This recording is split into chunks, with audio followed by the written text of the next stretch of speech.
Do your worst. Do you have any, proof that I did it? At least I think that's what that says. Okay, Casey, let's talk about the search history that got unearthed on Firefox after your little rinky dink trial. That's right. Those who are new here may not realize this, but after Casey Anthony was acquitted on a technicality, detectives discovered that they had actually missed about 89% of her search history.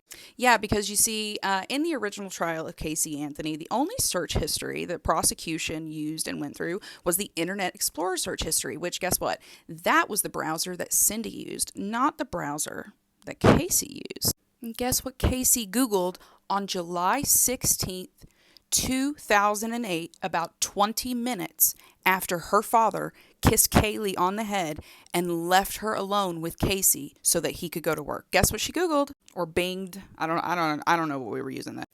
Ba-ba-ba-bum. Foolproof suffocation. She Googled foolproof suffocation 20 minutes after her father left for work, and she was left alone with her toddler daughter the last time her toddler daughter was seen alive. But that's not all you did that day, is it, Casey? That's not all that happened. Because you see, what was also going on in these 1,200 entries was hours and hours and hours of scrolling that Casey had been doing that day. What do you guys think she had been scrolling? She had been scrolling through Facebook and MySpace profiles of all of her child-free friends and acquaintances who had been out partying and getting tattoos and living these great lives on the beach and in the club without their kids.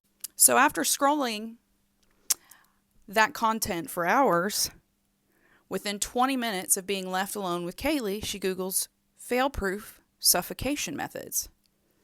And then Kaylee is found deceased in a big canvas diaper bag with what looks like duct tape that was probably attached to her entire face. Now couple that with what George also believes happened, which a lot of people believe happened. This is also a part of my theory, Casey, on what you did. You see, both Tony Lazzaro, who was one of Casey's douchey DJ boyfriends at the time, and her father, George Anthony, both testified that Kaylee would sometimes sleep for 10, 12, 13 hours at a time. A 2-year-old child. She was 2 years old when she disappeared. Sleeping 13 hours at a time, and then she would wake up with dark circles under her eyes. Now, George, Casey, believes that you were giving your daughter street drugs, which fits, doesn't it? Because one of the street names for Xanax is Xanny. Xanny bars. Xanny, the nanny. You know, the woman that doesn't exist because it wasn't a woman. It was the drugs that you were drugging your child with so that you could go out and party.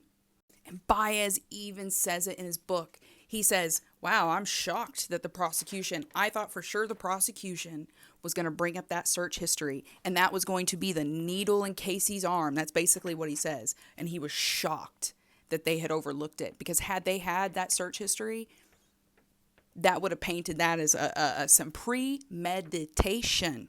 So, Miss Casey, you can run your mouth or say whatever you want to say, but the facts are the facts.